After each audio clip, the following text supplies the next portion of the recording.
Gaza city. Hamas کے رہنما اسماعیل ہنیہ نے آج منگل کے روز کہا کہ اسرائیل کے ساتھ ممکنہ جنگ بندی معاہدے پر سنجیدگی سے غور کیا جا رہا ہے، جس سے یہ امید پیدا ہو گئی ہے کہ 7 اکتوبر کو حماس کی طرف سے یرغمال بنائے گئے تقریباً 250 افراد کو رہائی مل سکتی ہے۔ خبر رساں ادارے AFP کو حماس کے دفتر کی طرف سے بھیجے گئے ایک بیان کے مطابق ہنیہ نے کہا ہے کہ وہ فائر بندی کے حوالے سے ایک ممکنہ معاہدے کے قریب ہیں۔ اسرائیل میں حماس کے دہشت گردانہ حملے کے دوران 240 کے قریب افراد یرغمال بنائے گئے تھے۔ اسماعیل ہنیہ کے تازہ بیان پر تاحال کوئی اسرائیلی رد عمل سامنے نہیں آیا۔ یرغمالیوں میں اکثریت اسرائیلی شہریوں کی ہے، جن میں سے کچھ بچے اور معمر افراد بھی ہیں۔ ان میں سے اب تک صرف چند ہی رہا کیے گئے ہیں۔ یروشلم۔ اسرائیلی وزارت خارجہ نے کہا ہے کہ اس نے پریٹوریا سے اپنے سفیر کو واپس بلا لیا ہے۔ یہ اعلان منگل 21 نومبر کو ابھرتی ہوئی معیشتوں کے گروپ برکس کی طرف سے غزہ کی جنگ کے موضوع پر ایک آن لائن اجلاس کے انعقاد کے تناظر میں کیا گیا ہے۔ یہ اجلاس جنوبی افریقہ کی میزبانی میں ہو رہا ہے۔ Social media platform X پر اسرائیلی وزارت خارجہ کے ترجمان نے کوئی تفصیلات بتائے بغیر لکھا کہ جنوبی افریقہ کے تازہ ترین بیانات کے بعد پریٹوریا میں تعینات اسرائیلی سفیر کو مشاورت کے لیے واپس یروشلم بلا لیا گیا ہے۔ پریٹوریا۔ آج منگل 21 نومبر کو ابھرتی ہوئی معیشتوں کے گروپ برکس کا ایک ورچوئل اجلاس ہو رہا ہے، جس میں اسرائیل اور حماس کے مابین جنگ کے بارے میں مشاورت کی جا رہی ہے۔ اجلاس کے اختتام پر مشرق وسطیٰ کی صورتحال سے متعلق ایک مشترکہ بیان کا اجرا متوقع ہے۔ جنوبی افریقہ کی وزارت خارجہ نے کہا ہے کہ اقوام متحدہ کے سیکرٹری جنرل انٹونیو گوٹریش بھی اس آن لائن اجلاس میں حصہ لے رہے ہیں۔ جنوبی افریقہ کے صدر سیرل رامافوسا اس اجلاس کی میزبانی کر رہے ہیں۔ برکس گروپ میں برازیل، روس، بھارت، چین اور جنوبی افریقہ جیسی بڑی معیشتیں شامل ہیں، جو امریکہ اور مغربی قیادت والے عالمی نظام کو نئی شکل دینا چاہتی ہیں۔ واشنگٹن۔ امریکہ نے یوکرین کے لیے ہتھیاروں کے ایک نئے امدادی پیکج کا اعلان کیا ہے۔ واشنگٹن سے ملنے والی اطلاعات کے مطابق $100 ملین کے اس امدادی پیکج کو امریکی کانگریس سے پہلے ہی منظوری دی جا چکی ہے۔ اسلحے کے اس پیکج میں طیارہ شکن میزائل، 1 سے زیادہ راکٹ لانچر اور آرٹلری گولہ بارود شامل ہیں۔ امریکی حکومت نے انسانی حقوق کی سنگین خلاف ورزیوں میں ملوث ہونے پر 2 روسی فوجی افسران کے داخلے پر بھی پابندی عائد کر دی ہے۔ دریاسنا جرمن وزیر دفاع بورس پسٹوریس غیر اعلانیہ دورے پر کیف پہنچ گئے۔ برلن۔ جرمن وفاقی آئینی عدالت کے بجٹ فیصلے کے بعد وزارت خزانہ وفاقی بجٹ میں متعدد اشیاء کو روکنے جا رہی ہے۔ اس پابندی کا اطلاق موجودہ سال میں تمام محکموں کی نام نہاد کمٹمنٹ اتھارٹیز پر ہوتا ہے۔ خبر رساں ایجنسیوں کے مطابق آئینی ادارے جیسے کہ وفاقی صدر، وفاقی پارلیمان کا ایوان زیریں اور ایوان بالا اور وفاقی آئینی عدالت پر یہ پابندیاں لاگو نہیں ہوں گی۔ اس اقدام کا مقصد یہ ہے کہ آئندہ مالی سال کے لیے مزید پیشگی بوجھ سے گریز کیا جائے۔ برلن۔ جرمن وفاقی وزیر داخلہ نینسی فیزر نے مسلم انجمنوں سے یہود دشمنی کے خلاف سخت موقف اختیار کرنے کی اپیل کی ہے۔ سوشل ڈیموکریٹ سیاستدان نے کہا کہ وہ اس سلسلے میں واضح اقدامات دیکھنا چاہتی ہیں۔ جرمن وزیر کے بقول جرمنی میں بڑی اسلامی تنظیموں کی یہ بھی ذمہ داری ہے کہ وہ یہودیوں سے نفرت اور اسرائیل دشمنی کے خلاف آواز اٹھائیں۔ فیزر نے یہ بھی واضح کیا کہ جرمنی میں مسلمانوں کو کسی مسلم دہشت گردی کا ذمہ دار نہیں ٹھہرایا جانا چاہیے۔ ایک غلط عمومی شبہ مسلم مخالف جذبات کو جنم دیتا ہے، جو کہ ایک بڑا مسئلہ ہے۔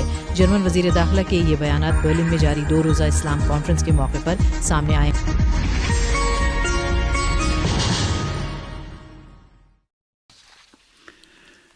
خبر رساں ذرائع نے مرکزی اور شمالی غزہ پر صہیونی حکومت کے ہوائی اور بھاری توپ خانے کے حملوں کے ساتھ ہی صہیونی فوج اور فلسطینی مجاہدین کے درمیان شدید لڑائی کی خبر دی ہے۔ موصولہ خبروں کے مطابق غزہ کے مختلف علاقوں پر صہیونی فوج کے وحشیانہ حملوں میں درجنوں عام شہریوں کے شہید اور زخمی ہونے کی خبر ہے۔ اطلاع کے مطابق جنوب مشرقی علاقے زیتون کے رہائشی مکانات اور طبی مراکز پر صہیونی فوجیوں نے بڑا حملہ کیا ہے۔ فلسطینی ذرائع نے ان خبروں کو شائع کرنے کے ساتھ ہی مشرقی خان یونس میں بھی یورپی اسپتال کے اطراف میں صہیونی فوجیوں کے تازہ ترین حملوں کا بھی ذکر کیا ہے۔ صہیونی حکومت شمالی غزہ پر وقتاً فوقتاً اپنے حملے جاری رکھے ہوئے اسی طرح غزہ کے مرکز میں النصیرات کیمپ میں ایک رہائشی عمارت پر بمباری کے نتیجے میں مزید 20 فلسطینی شہید ہو گئے۔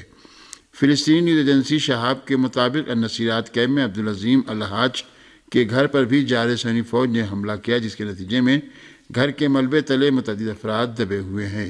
اسی طرح سینی فوج نے شمالی غزہ میں جبالیہ کیمپ میں واقع فالوجہ علاقے میں پناہ گزینوں کے ایک اسکول پر بمباری کی ہے۔ سینی حکومت کے بمبار طیاروں نے بیت لاہیہ کے علاقوں پر بھی بم گرائے ہیں۔ شمالی غزہ میں کمال عدوان اسپتال کی سڑک پر بھی سینی حکومت نے ہوائی اور توپ خانے کے حملے کیے ہیں۔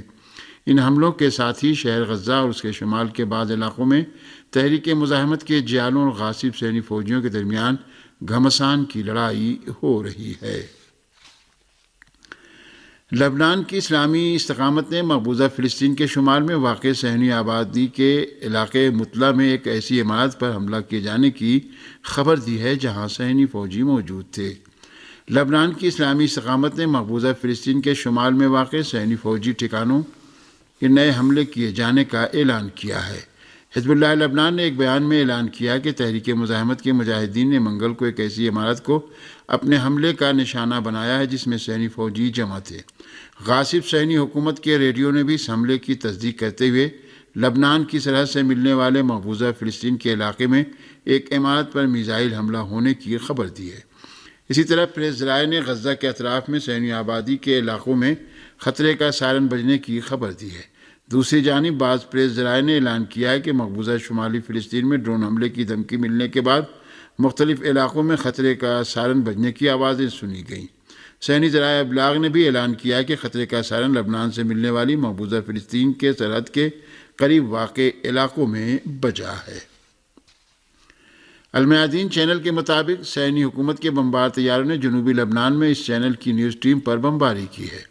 اس چینل نے کہا ہے کہ دوپہر کے وقت ہونے والی اس بمباری میں صحافی فرح عمر اور فوٹوگرافر ربیع المعماری شہید ہو گئے۔ اس سے پہلے بھی صہیونی فوج کے جنوبی لبنان پر فضائی حملے اور گولہ باری میں ایک لبنانی خاتون شہید اور 2 دیگر زخمی ہو گئے تھے۔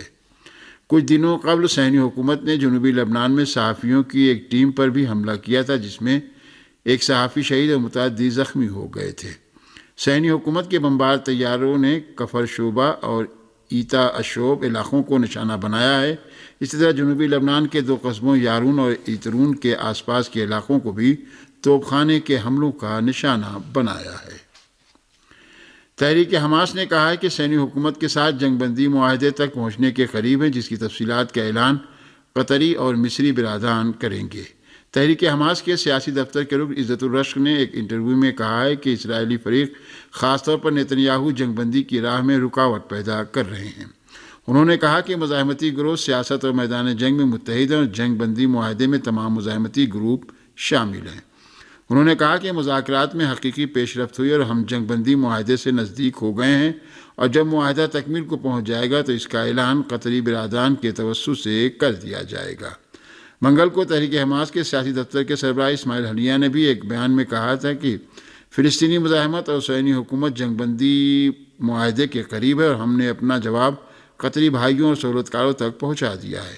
اس سے قبل غاصب صہیونی حکومت کے ٹی وی نے کہا تھا کہ اسرائیل کی جنگی کابینہ نے متعلقہ حکام کو حماس کے ساتھ معاہدہ کرنے کی اجازت دے دی ہے۔ غزہ کے بارے میں آج شام بریکس کا ہنگامی اجلاس ہو رہا ہے۔ غزہ کی بگڑتی ہوئی صورتحال کا جائزہ لینے کے لیے بریکس کا یہ آن لائن اجلاس منگل کی شام ایران کے صدر ڈاکٹر سید ابراہیم رئیسی کی تجویز پر ہو رہا ہے۔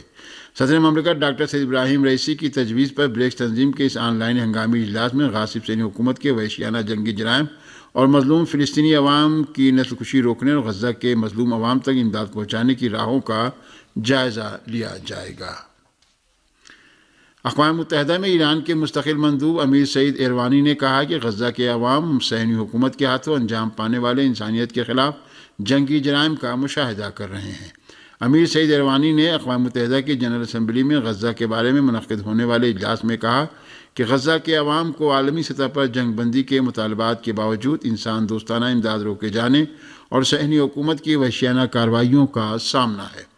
اقوام متحدہ میں اسلامی جمہوریہ ایران کے مستقل مندوب نے یہ کہتے ہوئے کہ ایسی صورتحال میں صرف اظہار ہمدردی کافی نہیں ہے کہا کہ عام توقع یہ ہے کہ جنرل اسمبلی کی قرارداد کے اہم نکات کو کہ جس کی 121 ارکان نے کثرت رائے سے منظوری دی ہے، خاص طور پر فوری اور پائیدار جنگ بندی کی ضرورت کے اہم نقطے کا سلامتی کونسل کی قرارداد میں بھی ذکر ہونا چاہیے تھا۔ ایروانی نے کہا کہ اس حقیقت کے باوجود سلامتی کونسل کے بعض ارکان نے جنرل اسمبلی کی قرارداد کے حق میں ووٹ دیا ہے، تاہم بدقسمتی سے سلامتی کونسل کی قرارداد کو ویٹو کرنے کی دھمکی کی وجہ سے اس قرارداد کی موافقت نہیں کی گئی، جس کے نتیجے میں سلامتی کونسل کی قرارداد میں جنگ کے خاتمے کی شق کا فقدان ہے کہ جس کے ذریعے سے غزہ میں شہریوں کے خلاف صہیونی حکومت کے جرائم کو روکا جا سکتا تھا۔ انسانی حقوق کی عالمی تنظیم ایمنسٹی انٹرنیشنل نے غزہ میں غاصب صہیونی حکومت کے جنگی جرائم کے شواہد موجود ہونے کی خبر دیتے ہوئے اس پر بین الاقوامی فوجداری عدالت میں مقدمہ چلائے جانے کا مطالبہ کیا ہے۔ انسانی حقوق کی عالمی تنظیم ایمنسٹی انٹرنیشنل نے ایک بیان جاری کر کے بتایا کہ غزہ میں کوئی جگہ محفوظ نہیں رہی اور اسرائیل کے غیر قانونی حملوں سے ثابت ہوتا ہے کہ وہ اشارہ طور پر فلسطین کی جان کی کوئی پرواہ نہیں کر رہا ہے۔ ایمنسٹی انٹرنیشنل نے کہا کہ چند معاملات ہم نے نوٹ کیے ہیں جو اس بات پر دلالت کرتے ہیں کہ اس نے فوجی اہداف کے شواہد کے بغیر ہی غیر فوجی فلسطینی عوام کو نشانہ بنایا ہے۔ انسانی حقوق کی عالمی تنظیم ایمنسٹی انٹرنیشنل نے اپنے بیان میں کہا ہے کہ ہم بین الاقوامی فوجداری عدالت کے پراسیکیوٹر سے مطالبہ کرتے ہیں کہ غزہ میں جنگی جرائم کی جلد از جلد تحقیقات کرائی جائے۔ یاد رہے کہ غاصب صہیونی حکومت نے غزہ میں جن بے شمار جنگی جرائم کا ارتکاب کیا ان میں سے ایک یہ ہے کہ اس نے ابھی چند روز قبل غزہ کے الشفا اسپتال پر بمباری کی، اس پر قبضہ کیا، اسپتال کے اندر دھماکے اور فائرنگ کی اور ڈاکٹر نیز زیر علاج مریضوں زخمیوں کو زبردستی اسپتال سے نکال دیا۔ بین الاقوامی اداروں اور انسانی حقوق کی عالمی تنظیموں نے کوئی مؤثر قدم اٹھائے بغیر اپنے بیانات میں غاصب صہیونی حکومت کے جرائم کی مذمت کی ہے۔ اقوام متحدہ کے سیکریٹری جنرل اینٹونیو گوٹریس نے اعلان کیا ہے کہ غزہ میں عام شہریوں کا جانی نقصان کہیں زیادہ ہو چکا اور اس علاقے میں جنگ بندی کی اشد ضرورت ہے۔ اقوام متحدہ کے سیکریٹری جنرل اینٹونیو گوٹریس نے اعلان کیا ہے کہ غزہ میں عام شہریوں کا قتل عام اقوام متحدہ میں ان کے برسر اقتدار آنے کے بعد اب تک کا سب سے بڑا قتل عام ہے۔ انہوں نے کہا کہ جنگ کے بعد فلسطینی اتھارٹی کو چاہیے کہ غزہ میں اپنا کردار ادا کرے۔ اقوام متحدہ میں روس کے مستقل مندوب واسیلی نبنزیا نے بھی غزہ میں عام شہریوں کے ٹھکانوں کو نشانہ بنانے پر اسرائیل کی مذمت کرنے سے گریز کیے جانے کی طرف اشارہ کرتے ہوئے کہا ہے کہ اقوام متحدہ کے سیکریٹری جنرل اینٹونیو گوٹریس کا یہ بیان سیاسی نوعیت کا ہے۔ انہوں نے کہا کہ غزہ میں رہائشی علاقوں اور غیر فوجی تنصیبات کو نہایت بے دردی سے نشانہ بنائے جانے کی مذمت نہ کرنے کے اقوام متحدہ کے سیکریٹری جنرل اینٹونیو گوٹریس کے سیاسی محرکات سب پر عیاں ہو چکے ہیں۔ اور آخر میں یہ خبر کہ جنوبی افریقہ نے فلسطینیوں کے خلاف صہیونی حکومت کے جرائم پر رد عمل ظاہر کرتے ہوئے عالمی فوجداری عدالت سے مطالبہ کیا کہ وہ صہیونی حکومت کے وزیر اعظم بنیامین نتنیاہو کو نسل کشی کے الزام میں گرفتار کرے۔ جنوبی افریقہ کے سابق وزیر مواصلات اور ڈیجیٹل ٹیکنالوجیز خومبو دزرو انتشا وہنی نے بتایا ہے کہ ہالینڈ میں جنوبی افریقہ کے سفیر نے گزشتہ ہفتے ہیگ کی بین الاقوامی فوجداری عدالت میں فلسطینیوں کے خلاف غاصب صہیونی حکومت کے جنگی جرائم، انسانیت کے خلاف جرائم اور نسل کشی کی تحریکات کے لیے شکایت جمع کرائی۔